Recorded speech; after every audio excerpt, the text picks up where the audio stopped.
Why are the Jewish people in Israel today? Is it random? Is it a coincidence? Or is it destiny? What's happening in Israel today is the culmination of Jewish history. For almost 4,000 years, the Jewish people have been living on faith. Faith in prophecies given thousands of years ago.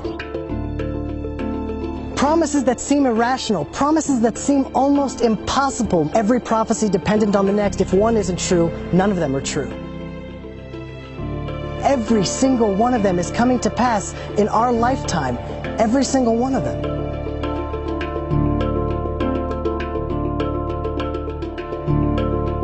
The first promise to Israel was made to Abraham, an eternal covenant.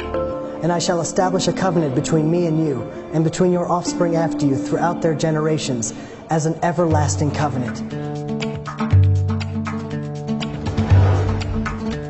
The Jewish people are the only ancient people alive today. The Assyrians, the Babylonians, the Jebusites, the Canaanites, all of them are gone.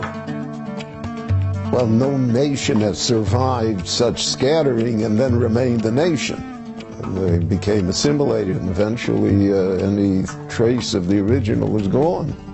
We, an eternal people, stand alive today. We also know that if the Jewish people don't live a godly life in the land of Israel, we're promised to be scattered to four corners of the earth. Which is, guaranteed to cause an extinction of any people. Scatter people around the world, they're going to be gone. The last thing you would want to do to an eternal people is to scatter them across the world with no common culture, no common language, no internet, no forms of communication. How will the Jewish people stay Jewish? How will we stay eternal if we're scattered across the world? And yet, that's exactly what happened. We remained a people, not only just a faith or religion, but a family. God will scatter you among the peoples, and you will be left few in number. The most recent census numbers the Chinese people at 1.3 billion, plus or minus 12 million. 12 million, that's the entire number of all of the Jewish people worldwide. We're a statistical error when just counting the people in China. That's how small we are. The fact that we're scattered and small, and we've been subject to the greatest hatred in human history. The Torah tells us the atrocities and the curses that would come upon the Jewish people throughout the exile. And you I will scatter among the nations. I will unsheathe the sword after you. No one has suffered as we have suffered. No one has been as persecuted. Anti-Semitism, the oldest, most universal, intense, irrational hatred in the world. If it was pogroms, crusades, the Inquisition, Muslim oppression, nation after nation, religion after religion.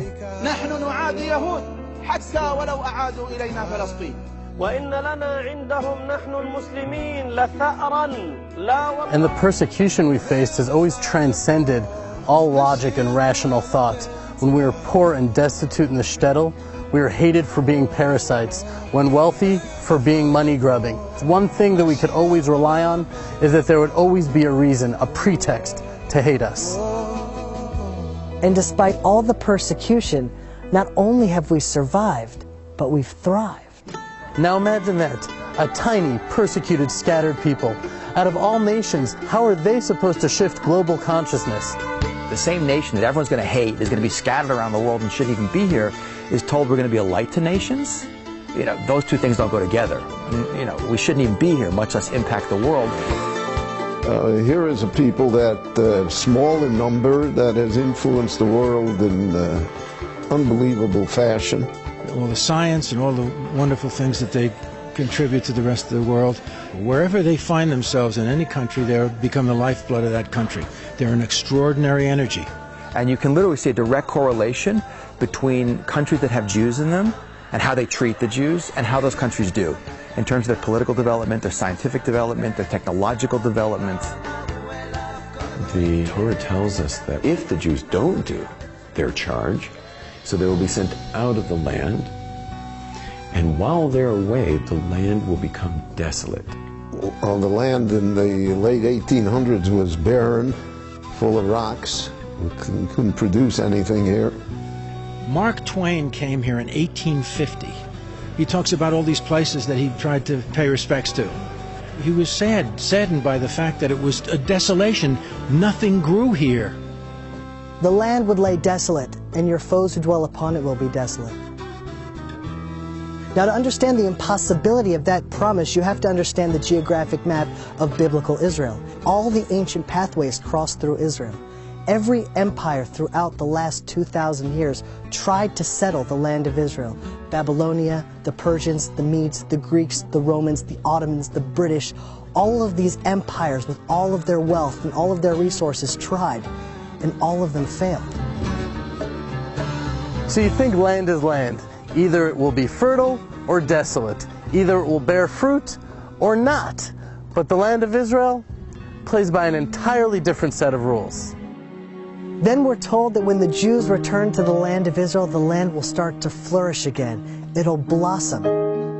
Just as the people have been revived, the land has been revived. The land of Israel responds to the people of Israel. The land didn't change, it returned to itself. The blood rushed to its cheeks and the color returned to its eyes. The fruit had a vibrance of color like it hadn't in thousands of years.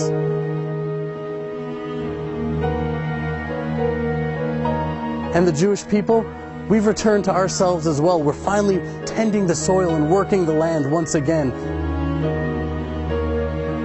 It's a living miracle. Those people who spent their whole lives irrigating and digging an oasis out of this desert.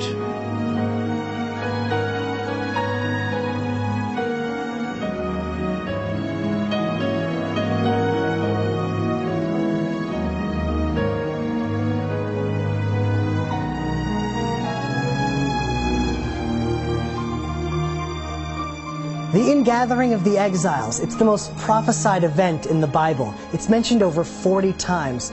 Unprecedented in history. Never before has a nation been scattered across the world and then ingathered to its ancient homeland. And yet every single prophet mentions this miraculous feat that will happen. Behold, I will bring them from the land of the north and gather them from the ends of the earth. Among them will be the blind and the lame, the pregnant and the birthing together. A great congregation will return here.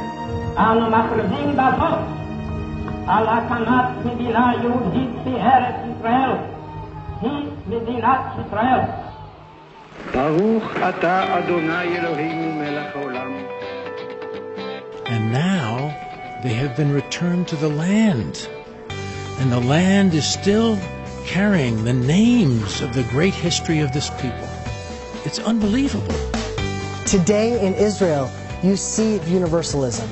Jews from Ethiopia, Africa, Asia, North America, South America, Russia, the entire world has now returned to the land of Israel. The prophets tell us that the Hebrew language will eventually be revived.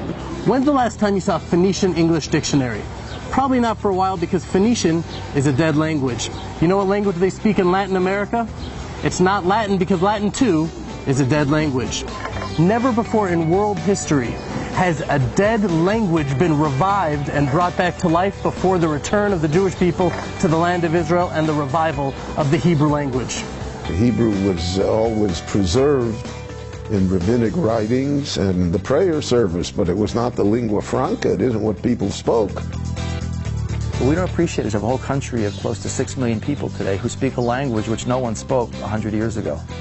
It's resurrected, like the Jewish people back in their homeland. Now, after the most inspiring comeback story in world history, after building the most moral and innovative democracy in the entire Middle East, you'd think that Israel would be supported and held up as an example. But we see that the UN, a representation of all the nations in the world, condemn Israel far more than any other country on the planet. And I will gather all nations against Jerusalem to battle. The only country in the world that it's being called, its destruction is being called for by a member state of the United Nations. That its national movement, Zionism, was declared racist and illegal by the United Nations. That its capital city, which is arguably the oldest capital of any country in the world, is not recognized by any country. And there's many, many more points. In those days it will happen that 10 men from all the languages of the nations will take hold of the corner of a garment of a Jewish man, saying, "Let us go with you, for we have heard that God is with you." today with such abundant materialism, there's an unprecedented spiritual thirst. It's not so much because of outreach work, I think, but it's just the very nature of Jews being in the land of Israel. We now see that there's a huge sort of momentum moving back. It doesn't make any sense. Israel is the most hated country around the world. Why would people want to identify with the Jewish people? And yet still we see an international revival of people reconnecting to the roots of Judaism, to the spirituality that our people have to offer, to the secrets that we've held on to for 4,000 years. The spiritual revival is happening today. As Israel becomes increasingly isolated in the world, there will be those who stand up for Israel with the faith and integrity of Abraham, and they will make all the difference. Israel was founded 3 years after the Holocaust. 3 years after 70% of the Jews were destroyed in what is exponentially the largest slaughter of any people in human history. The remnant trickled back against the will of the British, okay, with no support from the world, into a desert piece of real estate with no natural resources, no infrastructure, surrounded by millions of hostile Arabs in a constant state of warfare, terrorism, economic blockade. And think about it, within a few years, the desert is exporting fruits and vegetables to the rest of the world. That Israel is the only country in the world that has more trees at the end of the 20th century than the beginning. In terms of high-tech per capita, the most in the world is in Israel, done in less than 40 years, with no natural resources, constant war, terrorism, economic blockade. It's unbelievable, but people just don't see it because we've gotten used to it. It's Jewish history. It's all supernatural. We were given these visions and promises thousands of years ago for our time and for our generation. Every single promise has come to pass, and the challenges we face today are part of a greater plan. Biblical destiny, human destiny is unfolding today in Israel. A worldwide movement is growing stronger every day, and it is your opportunity to join the greatest revolution in human history, Israel.